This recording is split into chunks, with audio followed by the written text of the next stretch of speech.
সরকার ইমামতি একটা জায়গায় চেঞ্জ হবে আর একটা জায়গায় তো হবেই। একদিন ইমামতি তো করার সুযোগ থাকবে, কি বলেন? একদিনের ইমাম আমি, একদিনই কথা বলবো। আজকে সভাপতিকে দেখে, আমি সেক্রেটারিকে দেখে, মসজিদ কমিটির লোককে দেখে, আমি তো সেই দিন দেখলাম সভাপতির স্ত্রী তো একদম পাতলা পোশাক পরিধান করে গেল দাওয়াতের বাড়িতে। আমিও তো সেই বাড়িতে গিয়েছিলাম।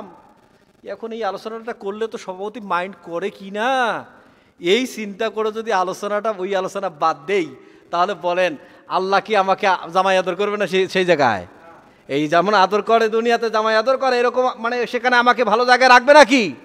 না, বরং সেই জায়গায় আল্লাহ তাআলা আমার জিহবাটাকে টেনে, আল্লাহ রাব্বুল আলামিন ফেরেশতাদের মাধ্যমে জিহবাটা আগে কেটে দিবেন। নাউজুবিল্লাহ বলেন। তাহলে ইমামতি জায়েজাত থাকে থাক, কিন্তু কোরআনুল কারিমের হক কথাগুলো উপস্থাপন করতেই হবে। এখন মানা না মানা সেটা আপনাদের ব্যাপার।